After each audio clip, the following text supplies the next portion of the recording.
The PCEngine goes Duo.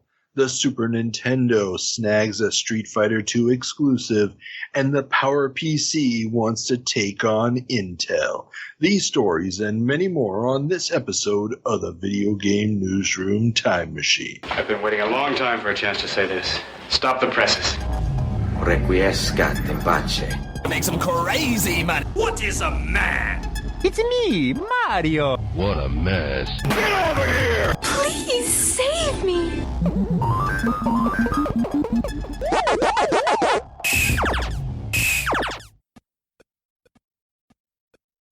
Welcome back to the Video Game Newsroom Time Machine, the show where we travel back in time to find out what was making headlines in the video game and home computer industries 40, 30, and 20 years ago. Today we're traveling back 30 years to find out what was moving the world in January of 1992. I'm your host, Carl, and I'm back together with our favorite co-host, depending on who you ask, John. Hi, John. Well, I'm favorite to you guys. Appreciate me coming here. It's good to be back. I appreciate the invite. Oh, please. Always a pleasure, dude. So, let's do some obligatory banter. What have you been up to? Oh, geez, yeah. It's we're nearing the end of January. Just been working and playing games. Well, that sounds pretty good. Now, more of one or the other? They're equal these days, but yeah, no, it's funny because work we have like less of a lull because we had the whole winter break, but for games we have a lull in the podcast, so I've been playing a lot of just whatever, which has been nice. I've been learning a lot into the VR space. It's been fun. Yeah, so what's the latest in the VR space, since I am one of those poor people who does not have a VR setup? Oh, goodness. Well, there's this little game called Walkabout VR Mini Golf. It is VR Mini Golf. My wife and I actually play together, and I talked over to my friends into getting a headset too. So we've been meeting to play just a round of mini golf here and there during the weeks. It's been nice. It's like after a long day. Cool.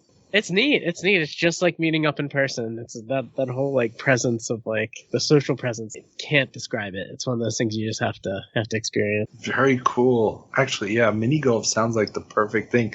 Do you actually play with putters, or is it a virtual controller?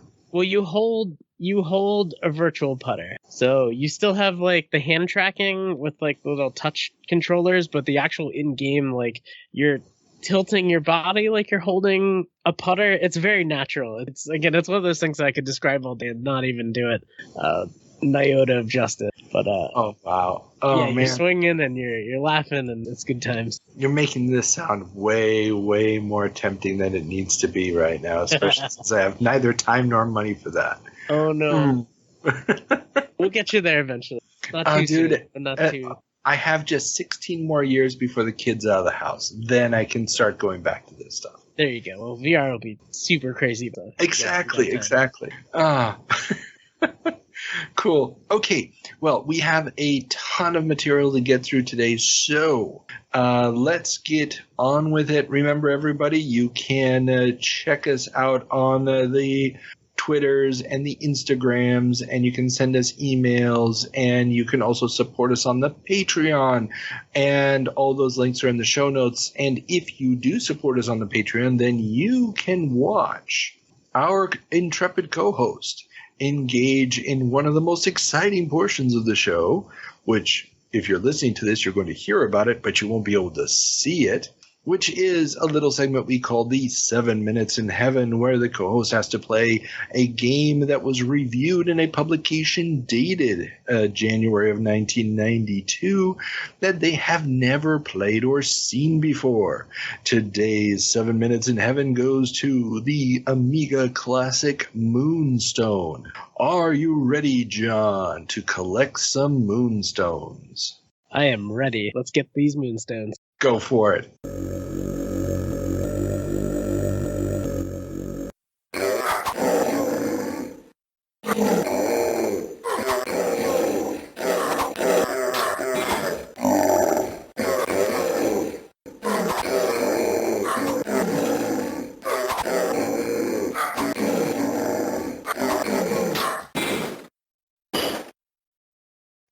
Welcome back, John, from your 7 minutes in heaven. So, for those uninitiated in Moonstone, please describe the game as you see it from your 7 minutes. Absolutely. Well, thankfully I made it out of the 7 minutes with my head.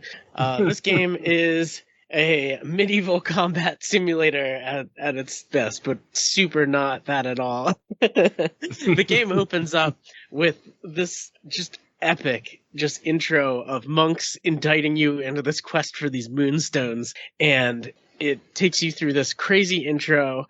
You get into the game and you're presented with this, well, you choose your knight first, obviously. Most importantly, you got four colors you can choose from. I chose the red knight because why not? And exactly. You get to a top-down view of a map where you're maneuvering this little head icon, and it's turn-based by days.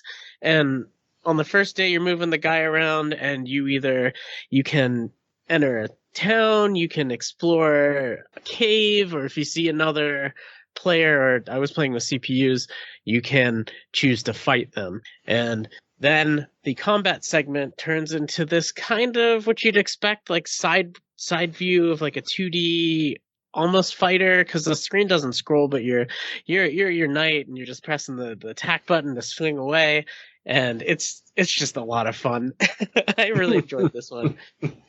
Yeah, that was probably the best description you could have given of it. Yeah, this was an interesting game because it's basically a one-man project. There's some additional art and sound effects done, but it's basically a one-man project. And it did not get distribution in North America, got distribution in Europe, but was banned in Germany, got put on their list of games that can only be sold to adults because of the violence. So that's basically a gore slider. The fact that you could turn the gore on was a problem.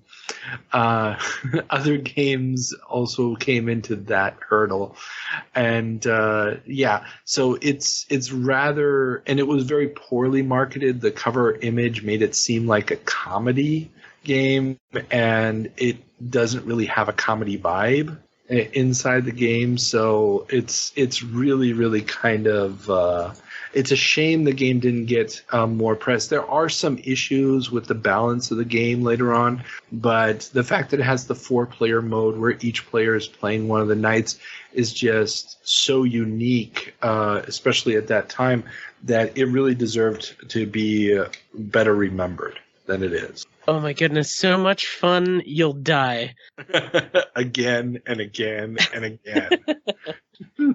I was just looking at the tagline for the box. So I didn't go into this game like expecting anything. I got a little tiny snapshot from choosing the game from my library, but that was it. Oh my goodness, this game. Yeah, it sticks with you. Now, it did get a port to DOS a little bit later. I don't know how the 4-player works with that. It's probably just using keyboard. I don't know if it had joystick support.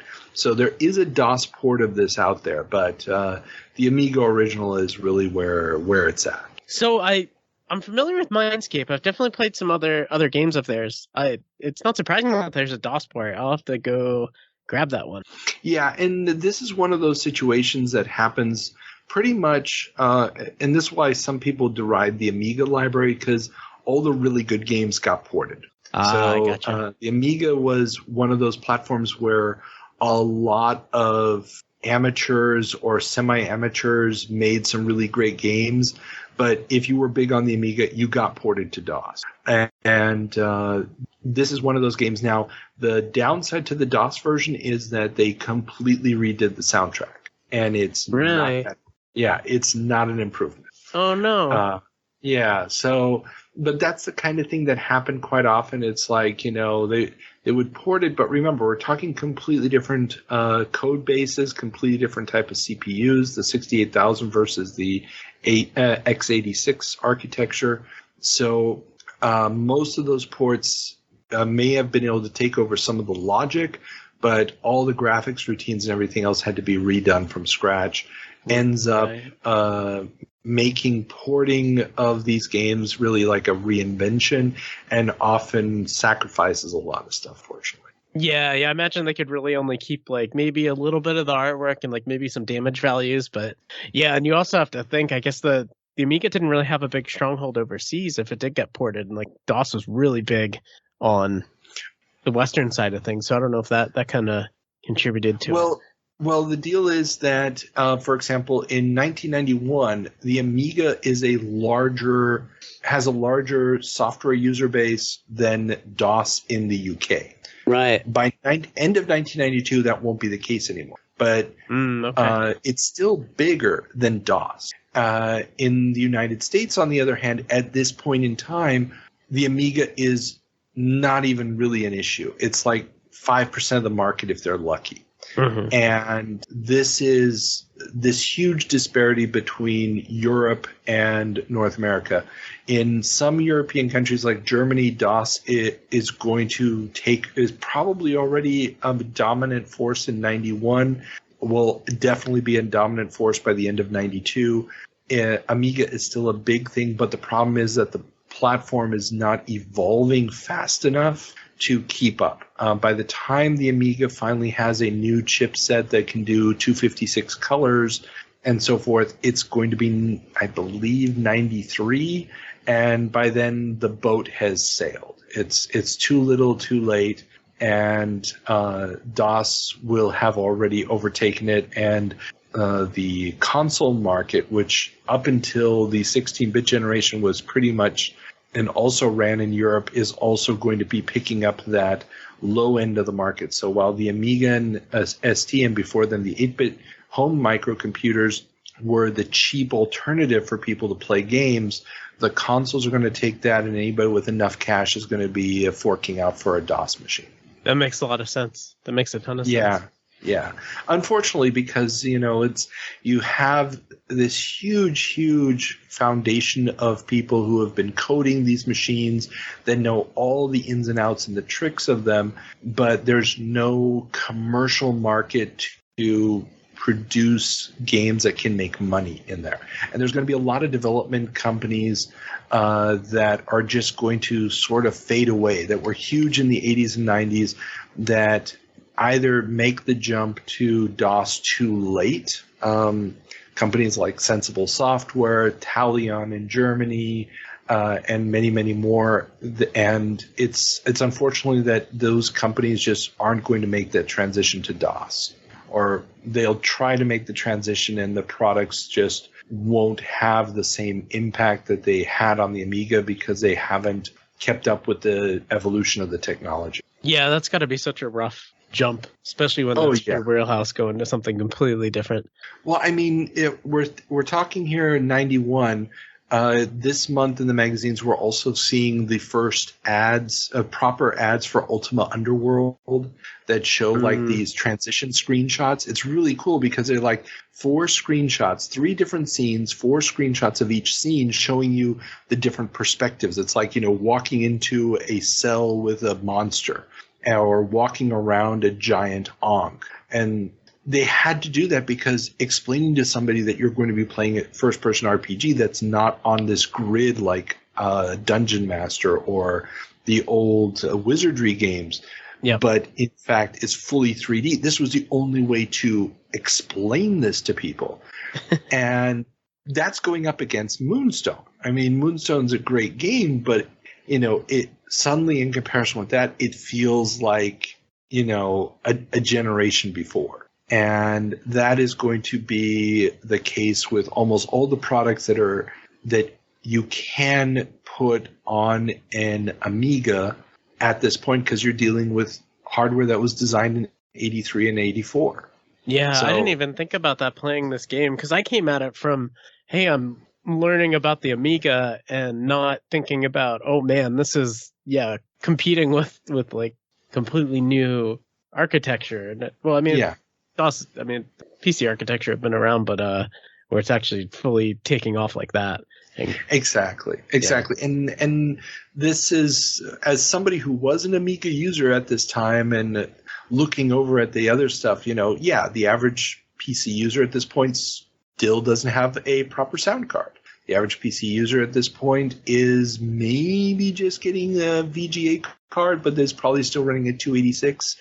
Yep. The rich kids have a 386. So at this point, as an Amiga user, you're still quite proud of your machine because it still plays games that look much, much cooler and are much, much smoother. But those are the 2D games. Yeah, I was pretty proud of my my piezo speaker on the motherboard at the time. That's true too. Unless of course you had really cool mod file intro soundtracks or weird chanting priests, as in the intro to Moonstone, then suddenly it's like PC speaker. Ha. Right. I'm still blown away by that intro. The game is just all atmosphere, and they do a good job building that. Like as you get to that title screen, it definitely it shows you the door and gradually pushes it open to this great hall of this game that you're about to embark on. Oh, definitely. And Amiga intros are legend for a variety of reasons, and there's a ton of them out there, especially the Psygnosis titles were good at that. But okay, we've talked long enough now about the 7 minutes. We've talked almost twice as long as the 7 minutes themselves. So with that being said, let's turn this over to our Department of Corrections and the warden thereof, Ethan, to find out what I screwed up in our December 1991 jump. Welcome back, Ethan. So, before we get into the wonderful realm of positivity that is the new and improved See, you're getting it. You're getting corrections, let's hear about the Peter comment. The Peter comment. If you are just joining us for the twos, then you will not know about the Peter comment. But the Peter comment is a comment for the co-host, Peter. And he got to play American football in this last 7 minutes in heaven, which I'm sure he is extremely familiar with and knew all of the rules straight out. So fantastic ball playing, Peter. I'll beat you in a game of hand egg sometime. Yeah. He was a good sport about it. Pun. Yeah, especially since he had only ever seen 2 football games in his life, so it was very impressive. And to the Department of Corrections. Yay! Woohoo! Yeah, we have a little cheerleader thing in the background. It's necessary to keep our spirits up. First, we have the pronunciation of the company that used to be called Japan Leisure Company, which should help you identify what it is. In Japanese, it would be pronounced Jariko. So, Jalico is normally how we say it over here in the States. Jalico. Okay, I will try to remember that, but I will probably screw it up again in the near future. But at least I got my correction in for this time. But if there is one correction I wish I could never have to give to you again, Carl, please, it's not a 3D vector game. There are only a few 3D vector games. Not all 3D games are vector, even if they are wireframe. Yeah. Please, Carl, please, listen to my plea. Yeah, I know. I refer to the Microprose game as a 3D vector game again, please. I promise I will do my best to not do that. All right. And for one that goes well outside the realm of gaming, this was just kind of a slip up on the tongue and whatnot, but I found it interesting to go and look it up. Anyways, you were talking about the Hindenburg disaster that you used to watch over and over, you say this, and how its relation to the War of the Worlds radio drama. You slipped the tongue and said that it inspired the radio drama, but it actually just inspired the narrator's delivery. Yes. Yeah, and that's what I Frank Redick. Which actually I didn't initially know that Orson Welles didn't narrate it, so I had to look that up. Really? I would have sworn it was him, but you're right. It didn't. It was Redick. Yeah. Cool. That's what it else for- did I get wrong? That's it for December of 1991 in the Department of Corrections. You see, doesn't this embolden your spirit? Doesn't it give you life?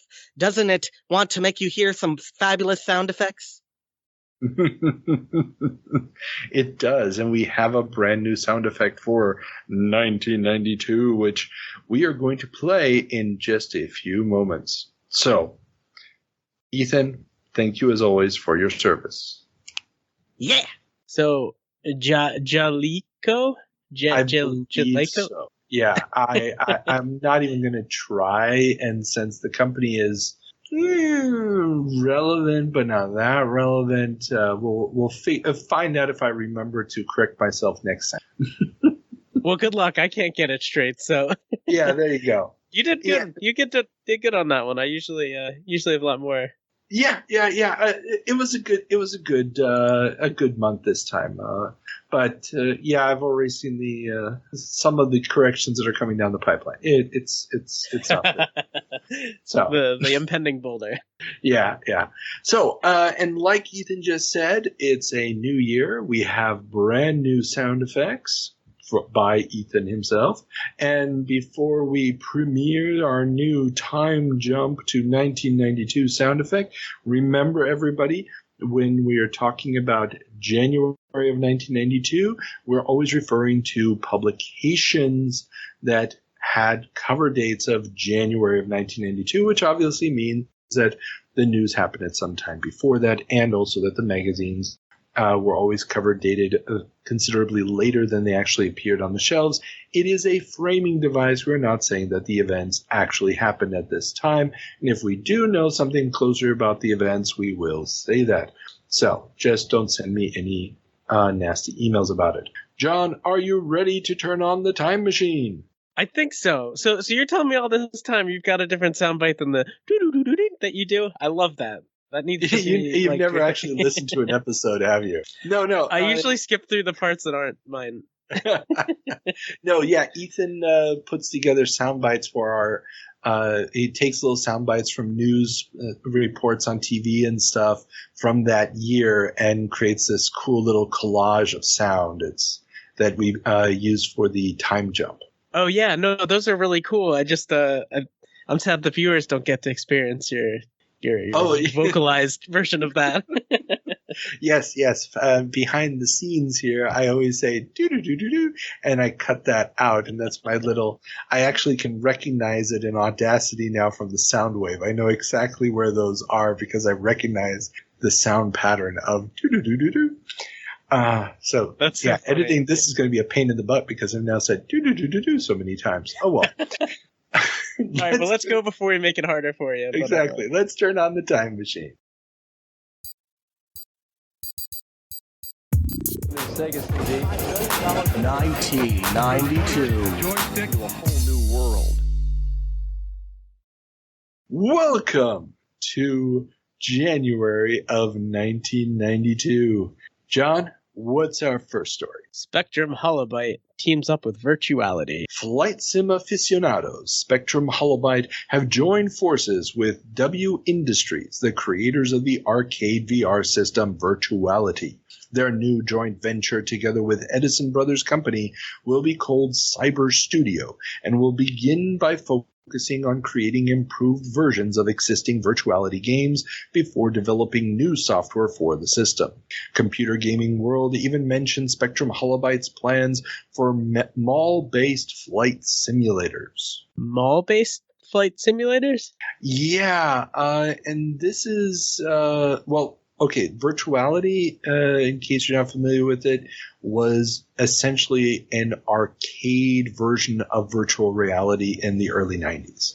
So you actually stood in this little – there was a pod version for like flight sims and tank sims and stuff, and there was a version where you stood up and you stood in this little ring that so you couldn't fall out and were shooting stuff or whatever. Got it. I have an awful – we're a little bit early for this, but there's this movie called Blank Check by Disney, and they actually star one of those stand-up units in it. They show a little preview of Dactyl Nightmare in a fictional mall.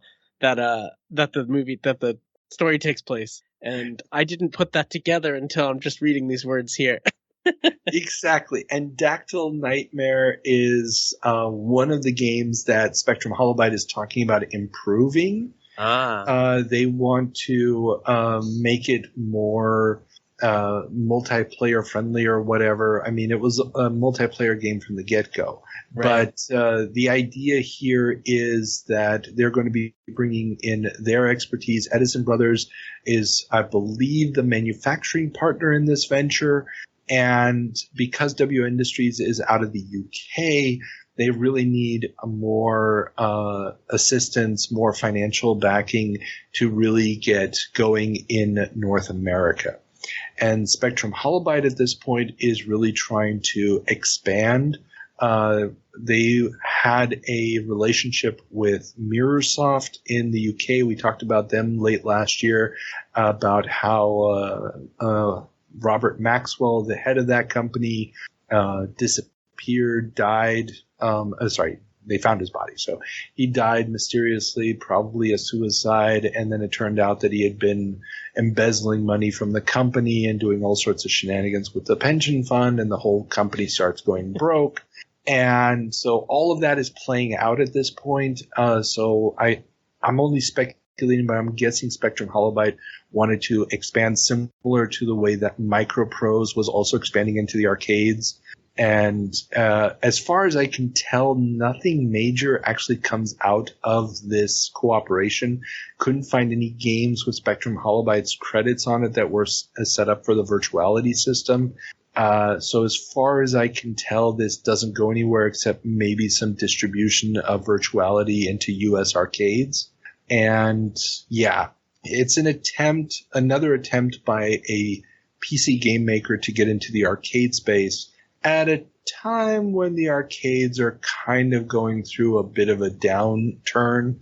I mean, granted, the one-on-one fighting genre is going to really breathe new life into the arcade, but the arcades are not really the big happening place at this point. It's all about the consoles. Right. Yeah, it's interesting they're trying to use VR as a less than normal vector to get in that space for the time. Yeah. Just such a tough sell. Such an expensive sell, too. Well, and that's the thing. It's similar to what happened 20 years earlier to this in 72 or 71 with Computer Space. I mean, the first video game in an arcade. You couldn't do it at home. You had to do it in an arcade because that's the only place where the hardware would be feasible because you were charging people to play it. Right. Yeah. Virtual reality at home at this point, as several attempts will show, failed attempts by Sega and Atari and so forth to bring it to the home, is just not feasible given the costs. Right. Yeah, I was doing some research probably a little bit later down the pipeline. I don't know if they would have talked about it already, but the Atari Jaguar had an unreleased VR headset that was from the Virtuality group. I think there's 4 known that have been produced as like prototypes. Yeah. And we're not quite there yet. Now, they've already announced, we've talked about this on previous episodes, that the Panther has been canceled. That would have been their 16-bit console. The Jaguar is already been announced as coming. They gave a provisional date, and I can't remember, but the date that they gave is going to be pushed back. So the Jaguar is coming. We know it's coming, but they haven't talked about the VR potential yet. They just talked about the 3D graphic potential. Right, fair enough. Yeah. Yeah, well, moving from the arcade back home, NEC launches the Duo. Thank you. Yes. While the Mega CD add-on for the Mega Drive was still waiting for its December launch date in Japan, NEC released the Duo in September. The Duo is a single unit that combines both the PCEngine and its CD add-on drive, while also offering an updated BIOS and an additional 129 kilobits of RAM, which had previously been available as an add-on card for the original PCEngine. The unit lists for about $460, but sells discounted at $330. A US version of the system would launch in late 1992. Man, what a package. Yeah. I mean, it really is the smart move, and they can do it because the CD add-on has already been out in Japan for quite a while and even been out in the States for quite a while. So it makes sense, and it's not going to piss off too many of the current owners of the system, you know? Right. And given the market penetration of the system, it's not a terrible idea. I mean, just keep it simple. Here's one unit, plays CDs, plays carts, all good, you know? Yep. Or Yeah, cards, I should say. Right. The natural graduation of that. Or you get the guys who bought the Turbo Express and they want a home console version now. Well, and that's the thing. It's the Turbo Express people. Oh my goodness! Talking about repackaged. Yeah, well, I mean, and they're not done with the repackaging because at the same time in Japan they're also releasing the PCEngine LT, which was a fold-down laptop-style monitor-included version of the PCEngine. And that went on sale on December 13th in Japan for $770. Yeah. That's quite. They weren't afraid to put that out there, were they? No, I mean, well, you have to remember, NEC is a big tech company, a big consumer electronics company. So they've got the facilities for it. And the PCEngine, have you ever seen an actual PCEngine? I'm trying to think which one that is. That's the smaller, like, gray box, right? Well, they did different colors. I think the base one was like white. Oh, that's right. It's the Japanese release of the TurboGrafx 16. Mm-hmm. But yeah, because I have the US one. Yeah, I have the mini version of it at least. Tiny. It's that. Oh, that's cool. Yeah. No, but the original PCEngine is tiny. It's so tiny. That's why they made the US version so big, because they were like, people won't take it seriously because it's so tiny. Right. Against the big behemoth VCR brick that was the NES. Exactly. And the cool thing about it is, since this tech is so small, and it was already small when it launched, now years later they can miniaturize it even further. You can make, these cool little things like a laptop version of it. And because it's using the Hue cards, imagine trying to make a laptop version of the NES. You still have the massive NES cart, which is as big as the PCEngine almost. So it makes sense that, given the software format that they're using, the medium that they're using, that this would be a really cool little device to sell. Don't know how many of them sold. It never makes it out of Japan, but it is just a sign that NEC's like, screw it. Let's put this thing out there in so many formats that everybody can find the variant that they want. Yeah, that's cool. I never wanted to have a problem with options. I'm sure It goes for a pretty penny these days too. Oh, I can't imagine how much one of those things costs if it still works, especially because a lot of those old LCD screens have pretty much gone the way of the dodo over time. So yeah. Oh well. All right, well, moving on to other home console business. Street Fighter II is coming to the SNES. Expected in June, the hottest game to hit the arcades in years will be coming to the Super Nintendo Entertainment System. Will it determine the fate of the 16-bit wars? The answer is kind of yes. Yeah, I was going to say, that's kind of a big deal. More than kinda. This went beyond just kinda. I mean, the Super NES at this point in North America, I mean, you've got F-Zero and stuff, but it still kind of feels like the cutesy console with Mario World and Pilot Wings. And granted, you've got Contra 3 and you've got Castlevania 4, but, it doesn't have that cool factor that Sonic is lending the Genesis. But yeah, Street Fighter 2, I knew so many people that bought a Super Nintendo just for Street Fighter 2. Oh, that's cool. Yeah, I mean, the only person I knew in Germany who had bought a Super Nintendo bought it for Street Fighter 2. Wow. Another buddy of mine, he hung out at this youth center. They had a Super Nintendo. The only thing that got played was Street Fighter 2. So it really was the game that brought people in. The phenomenon Street Fighter 2 at this time is hard to really fathom. I mean, the only thing that had ever been this close to it was probably Pac-Man. and it was everywhere. You couldn't avoid it. I mean, that was Street Fighter II, the role-playing game, for God's sake. Yeah, crazy stuff. Yeah, that's quite.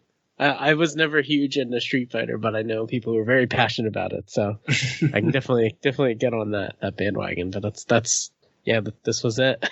This is the announcement. It's coming. It's coming. It's coming, and it's going to be only on the Super Nintendo Entertainment System. You're going to have to wait a year or so for the Champion Edition on Genesis, and then you're still going to have to buy a separate controller because it's only got 3 buttons. So, yeah.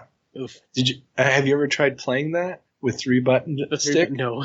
Oh, you have to hit the start button to switch between punches and kicks. That's how you know a game's quality, when they start repurposing the start button. That's awesome. There was this awful Batman game for the Super Nintendo. I remember you had to press and hold the select button to use some of his moves. That's a quality game right there. That's all I have to say. Yeah. Oh, scary stuff. Oh, well. Well, moving on the other side of the border.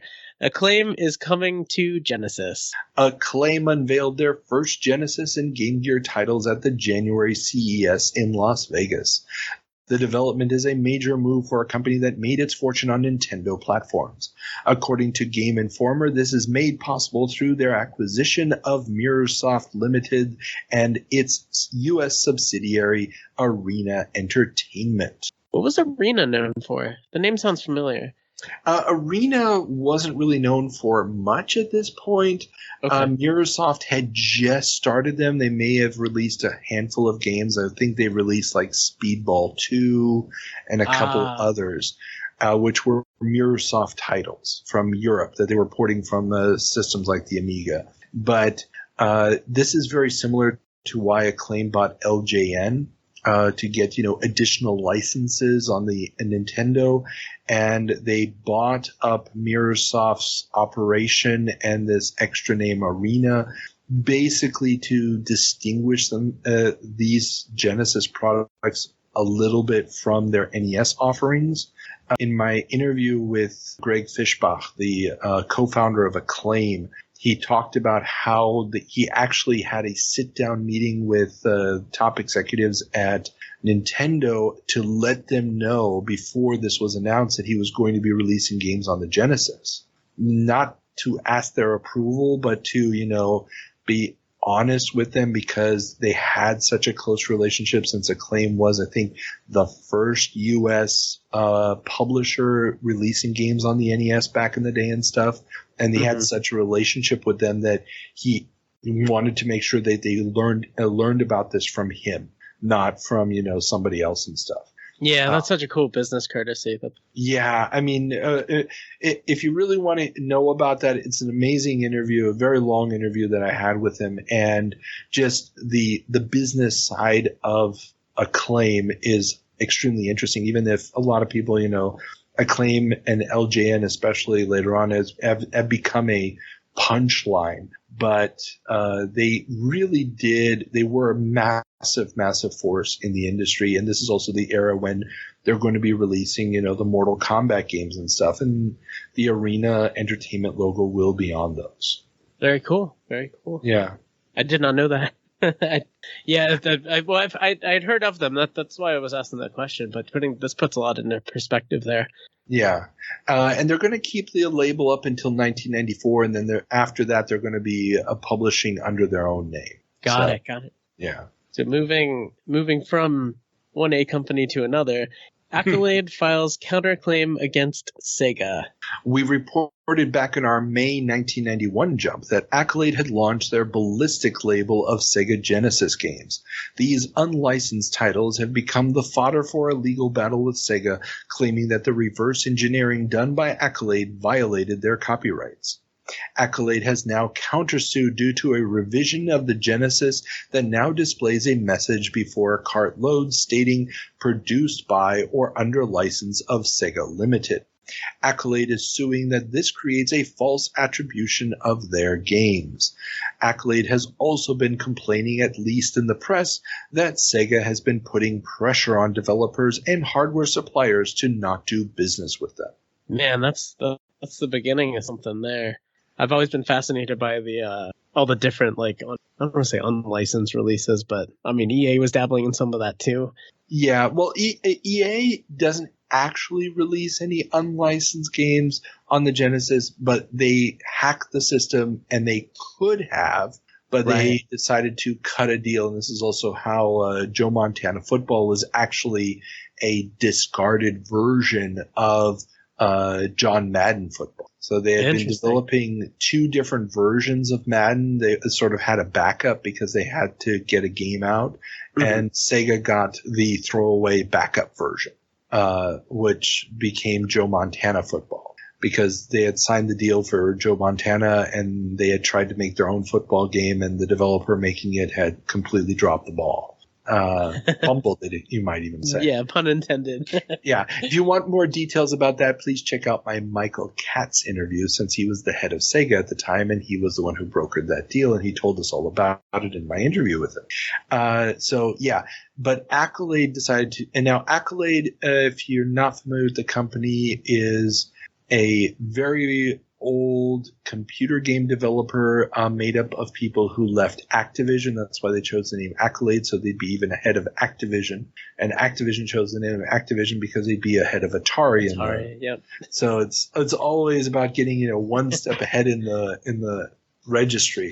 But and they were famous for games like Test Drive on the home computers. And getting into the console space, they saw that as important. And the Genesis, with its lack of a lockout chip like on the NES, was a cool way to do it.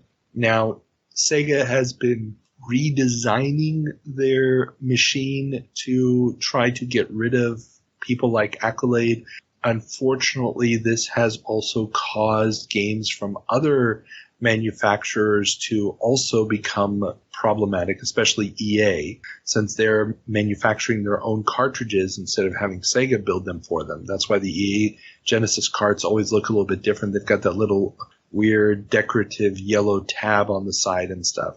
Yeah, that was my comment from. Yeah. And so games like Zany Golf, Populous, and Budokan may not be working with the new Genesis units that are packed in with Sonic. So the new Sonic pack-in Genesis are using, I believe it's the third iteration of the BIOS that's been released. And those are also causing problems for the Accolade titles.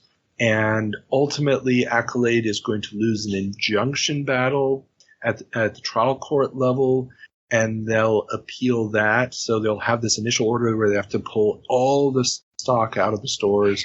Then they're going to appeal that, and their product will go back on sale because they will win the appeal.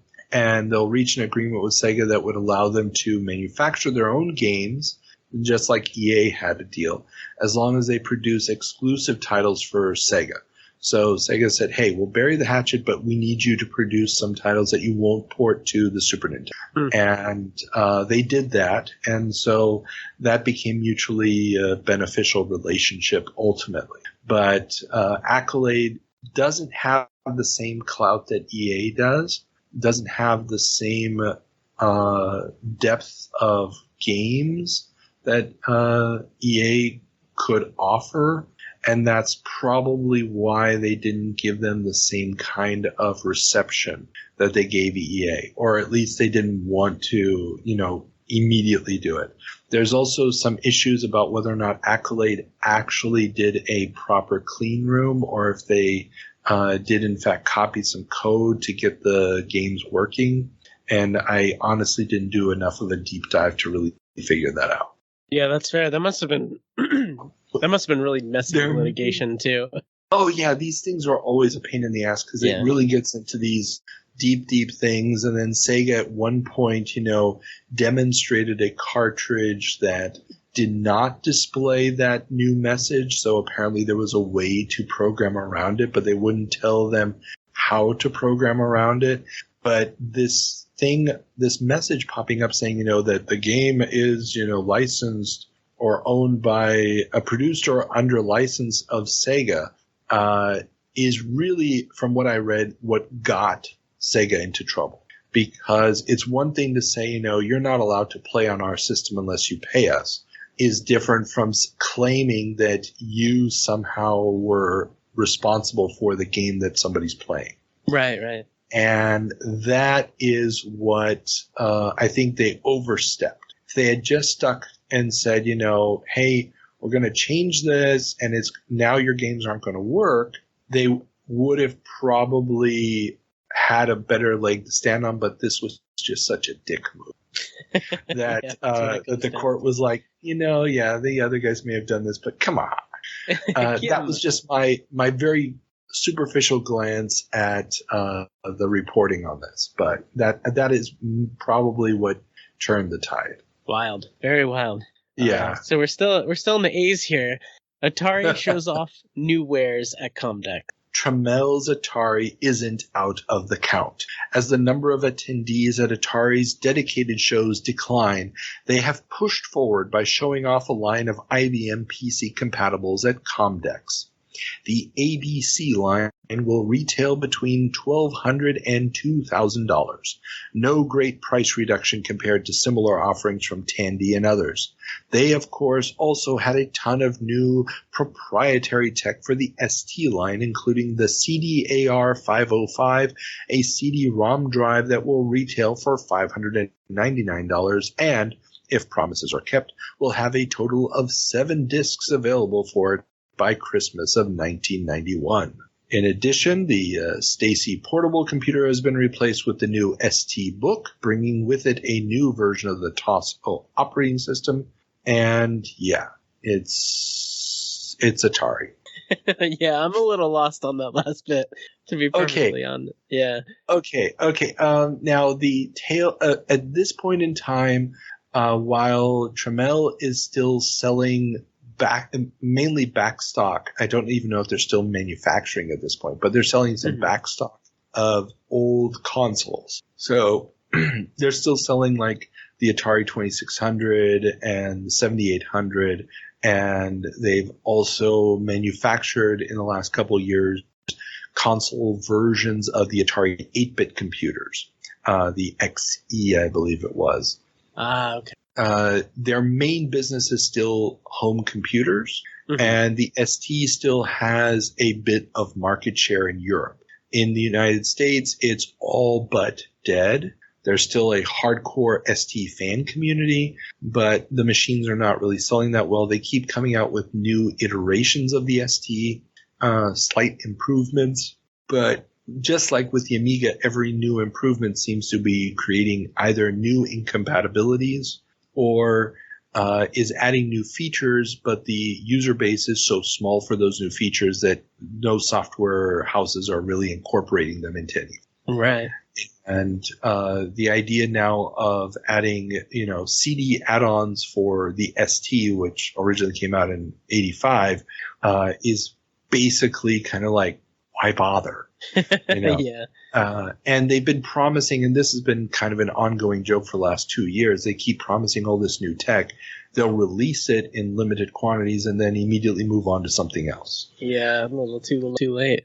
Yeah. And muddying the waters a bunch. Oh, definitely. And a lot of what they're doing is they're buying up designs for existing products from developers who are strapped for cash, who couldn't find another buyer, and then they'll usually cheat them out of payments for it, same way they did with the Lynx. Nice. Yeah, the Lynx is their one big console at this point, and they keep promising there's going to be all these new games for it and stuff, but it's like 2+ years into the thing being on the market, and the cool games are still coming, I guess, maybe. Right. Well, it was physically a big console, at least. That's true. I mean, now the Lynx does have some amazing titles for it, and the technology behind it was absolutely amazing. It was designed by a lot of the same people who designed the Amiga and would later design the 3DO. The only problem is that Atari doesn't have the connections it needs with third-party software providers to make good games for it, doesn't have the marketing muscle to push the hardware, and they're going up against the Game Boy and Nintendo, which is so well connected with so many people that they can bring franchises like Castlevania, like Contra, like Final Fantasy, like Mega Man, in addition to their own, plus things like Ninja Turtles and The Simpsons. And it doesn't matter that your tech is better. It doesn't matter that, your system looks cooler. If you don't have the software, you don't have the software, you don't have the software. And that's what's killing the Lynx at this point. And this attempt now to get into the IBM PC compatible business, Commodore has been doing the same thing for several years now. But the problem is what originally made the ST and later the Amiga and with the Amiga 500 iteration so market compatible was the fact that they were relatively cheap. Tramel's line was always computers for the masses, not the classes. And if you're bringing out an IBM PC compatible that is just as pricey as what the competition is doing, has the same exact tech because it's PC compatible, and the only difference is it has an Atari logo on it, there's no value proposition in buying it from Atari, only that it's going to be harder to find a repair shop that will honor the warranty in comparison with, just take it down to your local Radio Shack. Mm-hmm. Yeah. And the portable version of the ST, I mean, if you're using an ST, that's fine, but, it's not a PC compatible. It's, disk formats and everything are different. What are you going to do with, the files that you created and getting them off of your machine and put them onto a DOS machine that somebody else is using is still not all that easy. The ST book is really, really lightweight, has a super long battery life, especially by the standards of the time, but it does this at the cost of having no internal floppy drive. Wow. Yeah. Yeah, that's a big deal for the time, because we take advantage of all our flash drives and even optical, but floppy at the time was what you needed. Exactly. And the average ST user doesn't even have a hard drive on their desktop computer. So, yeah. I mean, yeah, you have the hard drive built into this thing, but still, it is an inconvenience to have to now have this separate floppy drive that you're carrying around with. Fair enough. Yeah. But it's Atari, so. Right. Hey, I just need my portable chips challenge. That's all I need. I don't know why more people can't come to terms with their need for chips challenge in a portable format. But speaking of different platforms, IBM, Apple, and Motorola team up for PowerPC. Slowly, details are emerging about the long-awaited upgrade to IBM's RISC System 6000 processor. The PowerPC will be a RISC-based chip with a 128-bit internal bus built around a standard set by PowerOpen, a new company set up by the three partners which will take input from the industry to help determine standards. Both the Mac operating environment and Unix will be able to run on the system. Steve Ballmer, Senior Vice President at Microsoft, was a bit dismissive of the alliance between IBM and Apple, saying, quote, "I could not say this a year ago, but they, IBM, are even less clear than we are on their future direction." End quote. Oh. Yeah. So this is the beginning of what will become the PowerPC architecture. Yeah, PowerPC lived on for a very long time. This is the beginning of... Yeah, I mean, it was a RISC processor which has certain big advantages, but also certain big disadvantages. For certain specialized uses, it's really, really cool. Mac would run off of it for quite a long time and be some of the worst Macs ever made. So freaking slow. And and there would also be the Amiga, once Commodore was dead, would live on by using PowerPC architecture and adapting the operating system to run on it, sort of like a successor of sorts to the 68,000 line, also made by Motorola. And the most important legacy for us gamers is that it would become the architecture that would power the GameCube, the Wii, the Wii U, the PS3, and the Xbox 360. So all of those systems were built on the PowerPC RISC processors. It's funny we're talking about this now too, because Apple's gone back to using ARM, which is the A risk. advanced reduced instruction set computing. So this is they've come full circle at this point. Oh, definitely. I mean, and it largely has to do with the fact that, especially at this point, remember, Steve Jobs hasn't come back to Apple yet. There's actually talk. Steve Jobs showed his face at, I believe it was a Unix conference. This was also reported in Byte magazine this month. I didn't add it to the show notes, so far he'd always sort of stayed above the fray because he was still head of Next. And he was like, I don't have to, deal with these, Next is its own thing, even though it was a glorified Unix box. But he had to show his face because Next just wasn't taking off. It wasn't building a user base. And his whole idea of, I built a really cool thing and people will simply come to it without software support is not a winning strategy. And so, once he comes back to Apple and brings with him the Next technology, which is going to become the basis for OS 10, OS X, then that's when I believe the PowerPC ends there and they switch back to Intel chips. But until that point, PowerPC is going to be the way they go because Apple has been losing market share.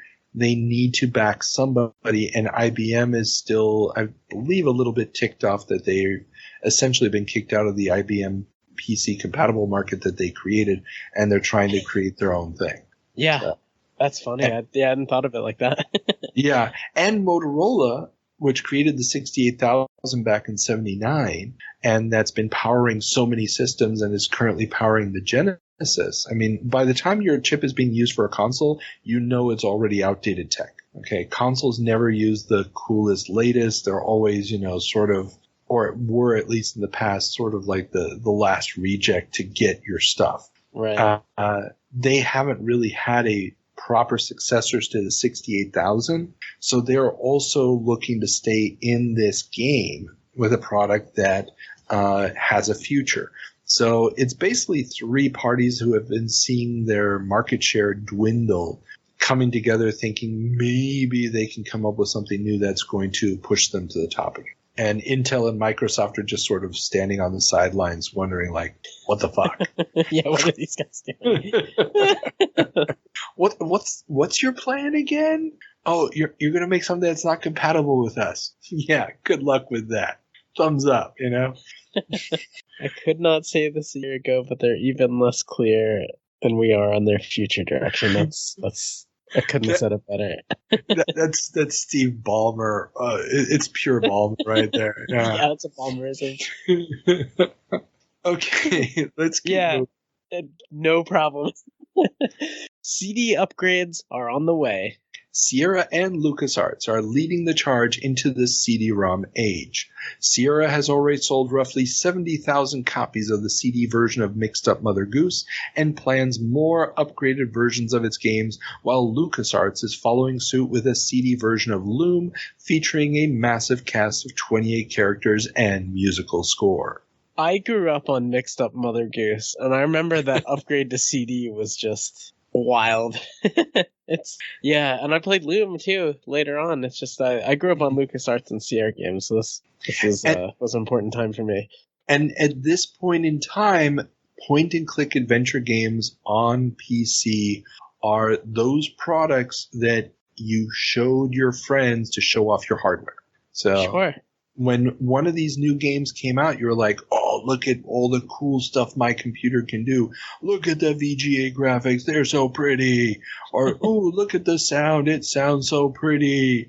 And they're going to have that status right up until the point when Wolfenstein hits. And then when Doom hits, it's all over. Yeah, that's true.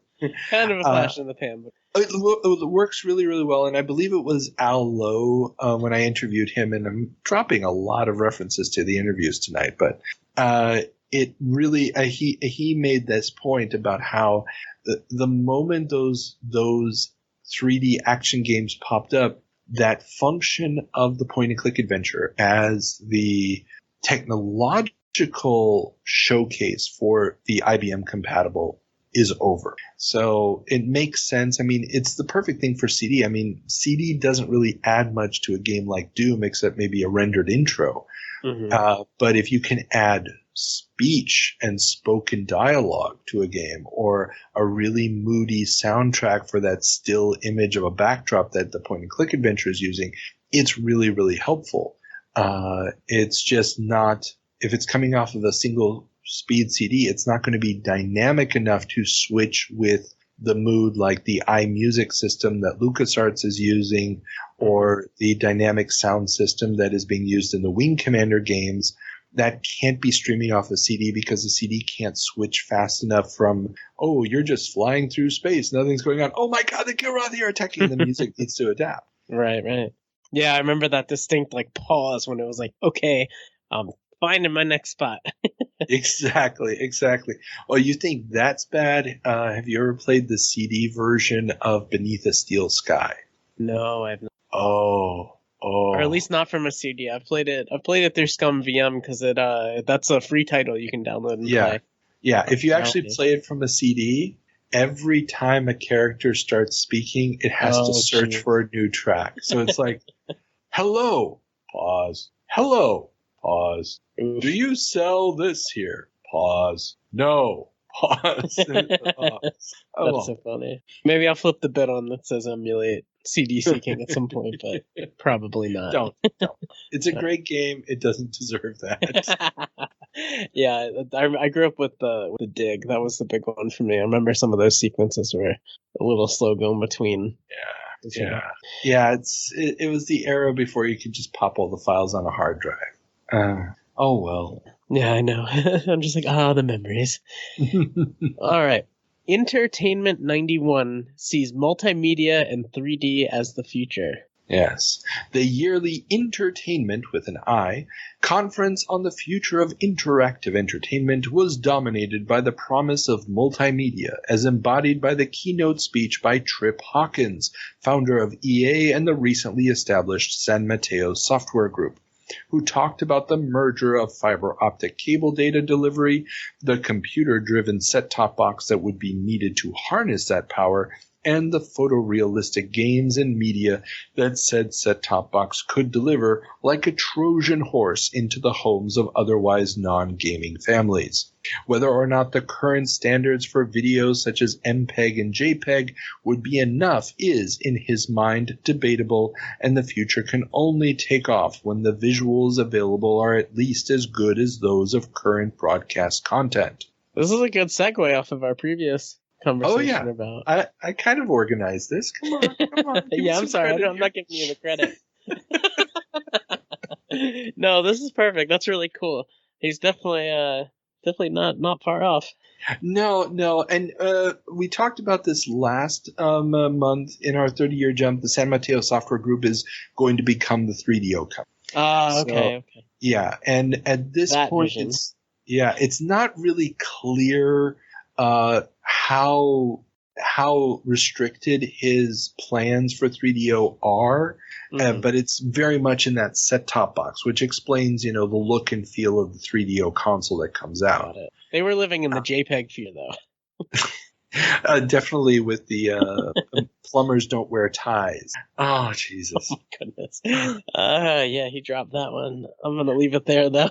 Yeah, exactly. But it is interesting because, at this point in time, MPEG and JPEG require so much CPU calculation in comparison with what is available that it's really not a realistic option to do. It really is beyond what most, even a high-end computer can do in a decent frame rate, especially if you're also going to be calculating some interactive elements on the side. Right. And so he's almost thinking, set-top boxes, the cost of those for decoding things like HBO and stuff is subsidized by the cable company because they're also selling the service. And so he's thinking, well, if we sell this set-top box that can do all these things, the cost of that can be subsidized by the cable company because they're going to be selling the service for years and years and years, so they're willing to maybe take $1,000 loss or whatever on the box up front. Right, the hardware versus software return. Exactly. And this is where the idea at the time was that cable providers were going to all move to fiber optic. There was going to be 1,000 channels of programming available, and you could use some of those channels for interactive programming that you could then manipulate through a processor in this box. Right, right. And exactly how that was going to look. I mean, this is on the cusp of Sillywood. Sillywood is just now starting to form in the background. And some of the other speakers at this conference, for example, were giving different paths for how to move forward with this. We had likes of Broadsword TV, which was the UK company making Nightmare. Have you ever seen Nightmare? No, what is that? Okay, it's a show from the 80s, and they just recently revived it again, where these kids would come on the show. There'd be like a group, I think it was 3 or 4 kids.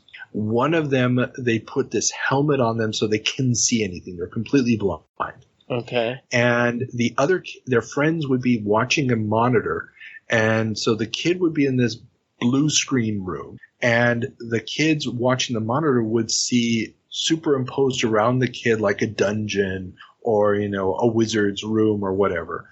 And they would have to give the kid direction, you know, like turn left, turn right, move forward, move backward, grab the thing to your right or whatever. And the kid would then have to mix a potion or, you know, battle a demon or something that the other kids can see, and he can't see anything. All he really is doing is he's standing in a blue screen room with some boxes and maybe an actor or something. Right. And this was a TV show, so the people at home would watch this kid try to solve the puzzle based on the hints from his friends. And the people at home could, you know, see this 3D rendered world or painted world around them. Right, right. It was a really cool concept, and they've just sort of reinvented the formula with a program called Cyberzone that just launched. It wasn't quite as successful as far as I can tell. Mm-hmm. And that was using real-time 3D objects as opposed to these pre-rendered or painted backdrops. And so that was trying to but it was still the same concept of people in a studio interacting, you know, with the stuff through screens and things like that, instead of, you know, actually being interactive television where the viewer at home is doing something. And to contrast that, you know, you've got FASA, the role-playing game company, and they were talking up their BattleTech centers, which we've also talked about on the show before, that were, you know, these pods you get into and you are fighting as giant mechs in the BattleTech universe against other people who are also in their own pods and so forth. And they're already talking about, you know, expanding it beyond just BattleTech and maybe doing whole virtual worlds that people can interact in, and which sounds very close to FASA's other game, Shadowrun. Oh, Shadowrun. Yeah, I love it so much. Yeah. FASA is such a cool company, just in general, with all the stuff they're getting into. Oh, yeah. I mean, Crimson Skies and stuff. I mean, tons of really cool settings, really cool concepts. Unfortunately, BattleTech never goes beyond BattleTech. Yeah, that's fair.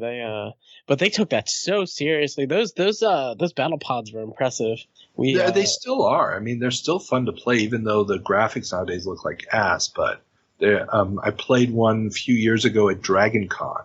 Oh, cool. Yeah, there's one in they bring them to MagFest every year. Well, I guess pre-COVID, but yeah, they'd have a bunch of those pods together and you could play. It's funny how the mech like series aged as well as it did. 'Cause at the end of the day, it's just blocky vehicles that work really well.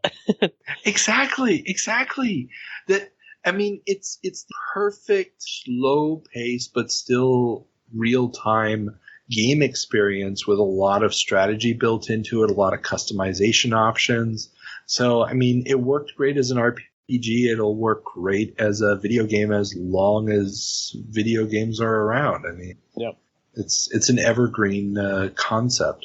And there were a ton of other speakers, different things going on, but the article in Computer Gaming World ended with a reality check that came from an ex-Columbia Pictures executive, Steve Mendelsohn. And he warned that the merger of Hollywood and Silicon Valley would be fraught with problems. even Columbia had not found proper synergies with their parent Sony, which was a technology company, and getting the rights to use linear media such as film in an interactive form would require renegotiations with all of the creative guilds. More likely, the melding of writing talent with interactive fiction was something that could be done in the short term. And this actually goes to something we talked about last week in our 40-year jump, where David All of Creative Computing got all ticked off because they had basically used specialty hardware to connect an Apple II to a Laserdisc player to create a text adventure game that would jump around on the Laserdisc and show different scenes from this movie in order to enhance the game instead of using vector drawn graphics. And I used vector the correct way this time. Like most text adventures of the time, it would use still images from the Laserdisc or short clips from the Laserdisc to enhance the text adventure. And when he wanted to show it at CES at the Pioneer booth where they were using a Pioneer player, they were like, no, dude, that's going to screw up all the contracts with the Screen Actors Guild, and we do not want to fuck with that. And he was like, they're standing in their own way. They're destroying themselves. The problem is that all the people who make these films want to also get paid, and figuring out, how, given how much money that individual games generate, especially at this time, which isn't that much unless they're super hits, the economics of making an actual film or using film footage for something like this don't really work out that well. Right. I remember Wing Commander doing that. It was such a big deal. Oh yeah, when Wing Commander 3 went full video, it was like I think a $3 or $4 million production, that first one, which was astronomical for a game at the time. I mean, nowadays it's like right. We find that on the street every once in a while. Yeah, but back then, I mean, that was the biggest thing ever. But it was specifically made for that purpose. True. And it wasn't using a movie studio style structure. I mean, it was being done inside of Origin. It was using Hollywood talent, but it wasn't saying, okay, we don't have to comport to the same contracts as a movie set would, because we're not going to be distributing this theatrically. We're not going to have to worry about, TV royalty rights. We're not going to have to worry about all of these other things because it was something completely new. Man, what a nightmare. I do not envy being a lawyer at that time, or the impending shitstorm that's going to be coming. Yeah, I mean, they're going to work out some of this stuff, but this also explains the really, really low quality of so many of the Sillywood era video productions. Yeah. Because once you actually start figuring out how expensive it is to make a proper movie, how many people you need just on the lighting to make it look good, and you realize, oh, that'll never make us enough money. I mean, we're used to, we hire somebody who paints something in an afternoon, we scan it in, and the scene is done. It's nobody complained when King Graham's sprite in King's Quest V was always the same shade as if the light was hitting it, no matter if he was in a dungeon or outside. That's not going to fly once you have video, Right, exactly. And so, yeah, there's all these factors that these people are not taking into account because they're like, oh, we're telling great stories. Like, you guys are still an industry in your infancy. You don't quite understand how far you still have to go. Exactly. Yeah. Oh, man. Well, let's take this shitstorm on the road. Amiga to go portable. Beautiful transition. I love it. With the increasing popularity of laptop computers, it seems a no-brainer for the Amiga to get the same treatment. Newer Technologies has created the Model 10, a laptop running on Amiga innards with two models, one similar to an A500 and the other running a powerful 68030 chip. Sadly, a spat would develop between Commodore and Newer, with Newer not wanting to give Commodore the case design and Commodore in turn refusing to license for the Amiga's custom chips, scuttling the project. Oh, wow. Oh, yes. Oh, wow, indeed. I thought I had a clever transition, but that's right on the money there. Jeez. Yeah. Basically, this is a testament to how poorly managed Commodore is at this point, where Irving Gould, who is the owner of the company in that sense, is always just worried about, how much money is it making him so he can keep doing the things that he does. And they're like, oh, you want to use our specialty chips for this? Fine, but you have to give us the case and we'll maybe produce it, maybe won't, who knows. And it was like, no, you just give me the license, we'll pay you for it and we'll manufacture this. It was like, no, we control this. Ugh. And there never will be an officially licensed Amiga compatible laptop, unfortunately. Now, granted, probably not a terrible loss under the circumstances. I mean, it's similar to the ST laptops. It's like, yeah, the hardcore, we're going to use it, but I mean, it's not like it's going to have great DOS compatibility or anything. So, yeah, it's a dying platform. And I should know because I bought my Amiga in 91. So, yeah, I bought into it just as everything was going to hell. We had an excellent backlog to visit there. Oh, dude, I loved my machine for many years and was very sad when I finally replaced it with a DOS machine in 95. So, yeah. Oh, actually, it's 96. Oh, my goodness. I stayed with it for way. But I loved every minute of it. Great stuff. Okay, let's move on. Yes. CES will open to the public. After 25 years of being a professional convention, CES, the Consumer Electronics Show, will open to the public on Saturday and Sunday.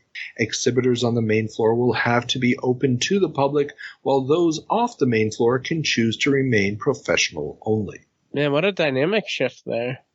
Yeah, I'm not quite sure why this happened. I can only speculate that given the rise of things like the NES and other things like this, they saw it as a way of, getting more press, having all these normal people come in and building hype for the products would be really, really good for or would help buyers get a better feel for what's going to be popular and what won't be, maybe. Was CES ticketed at the time? I probably. I can't imagine that just any buyer could get in. Otherwise, you wouldn't be able to control it. Right, so, exactly. As a professional event, yeah. Yeah, because I remember it was a big deal when E3 did that years later. I remember that very distinctly. I didn't realize CES had to make that. Yeah. Wasn't E3 always open to the public, though? I don't think so. I remember the early E3s, like, you were just reading magazines and coverage of it. And yeah, but the first E3, that was where the famous announcement, that rocked the entire convention, where the head of Sony takes the stage and the only thing he says is $2.99 and walks away. Was that a press only? One sec. We can figure this out. E3. Yeah, that's what I'm looking up, too. I'm looking here. There's got to be a Wikipedia on this trade event, video game industry. E3 2017 became open to the public for the first time with 1,500 business passes. That's a lot later than I thought. 2017. That is way later. Okay, yeah. So yeah, those were just people from the press there who were cheering on. So I guess yeah. Gaming press are geeks, and they like to do geeky things. Right, I can respect that. Roll your digital zine, and then let people in. Hey, I'm press. I do a podcast. Right. Yeah, we got to start flashing our creds. Yeah, definitely. I'll back you up if you back me up. Oh, hell yeah, man. Okay. That's cool, though. That's really cool, though. Yeah, it is. Now, I don't know how long they did it, if it was a continuous thing or not, but it got a lot of press, and the magazines were talking about, how to get your tickets and all this good stuff. So it's definitely one of those moments where it's like, okay, there's this event that you can actually go to, because you didn't really have console gaming accessible conventions at this point. You know, the home computers had their conventions, like the Atari guys had their conventions, and the Amiga guys had their conventions, and there were user groups. But a major industry thing where console games were also highlighted, that's a fairly new. Yeah. Very cool. Definitely a good way to get buzz for your convention. Yeah. All right. Moving on. Connex launches the joystick tester. Oh, wait, sorry. Before we even get to that, I just looked it up. 1993, in a one-time experiment, the summer CES 1993 was open to the general public. Oh, so there it you was go. one time only. Yeah. So they did not decide to continue doing that. Okay. Sorry, let's do the headline one more You're time. fine. Yeah. Connex launches the joystick tester. And I had to close out with this because while the multi-system may be in limbo and their joystick business sold off, Connex has launched the Joystick Tester, a battery-operated device that tells you if your 9-pin stick is working right. Cost £14.99. All right. The joystick tester. Yeah, this is the most pathetic thing ever. I don't usually reference the notes, but you found a very specific Blogspot article. Yeah, this is the one that actually gave the price for it, and it was a review of a magazine where it was talking about it. And yeah, it's just sad and pathetic. Connex, I mean, we've talked about them so many times now on the show with the multi-system, their Wonder console, the hardware of which would evolve into the Jaguar ultimately, but how that failed, and they financed it all by selling off their actual business, which was making joysticks. Now, what I don't know here is if this is Connex, the original company, or if this is being made with the Connex name, but it's the people who bought the rights to the joysticks. I don't know that. It could be one, it could be the other. If anybody does know, please send me an email to clarify. Either which way, this is a tiny little black box with 5 LEDs on it, and it tells you if your joystick moves up, down, left, right, and if the fire button works. Wow, it is dumb. $14.99. That's like $30 almost, $25-$30 at this point. Yeah, that's in euros. No, this is pounds, British pounds. Oh, that's pounds. I'm sorry. Yeah, that's way before. Yeah. Yeah, it's just Oh, like, geez. Jesus Christ almighty. Yeah, it's... I mean, that was way before like home fabrication was like as big as I could see like a retro game, not retro, like a current gen like repair shop using that to test their stuff, but I wouldn't spend $15 on a home tester.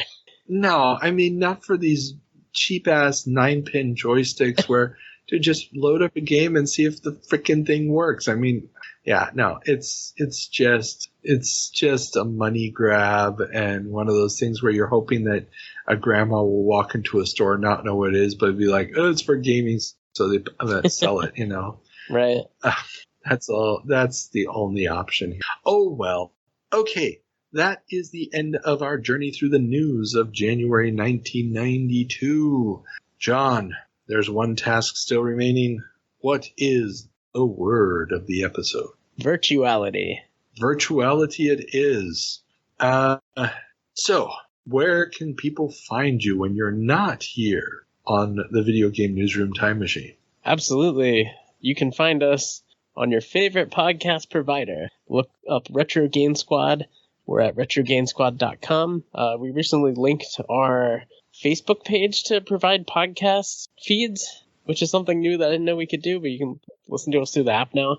But yeah, get a start on retrogamesquad.com. And if you want to join our Discord channel, it's discord.retrogamesquad.com. We have some good chatter there too. Very cool. And I'll put all the links to that in the show notes below. Everybody, have fun. Don't do anything I wouldn't do. And we'll see you next time. See you next time.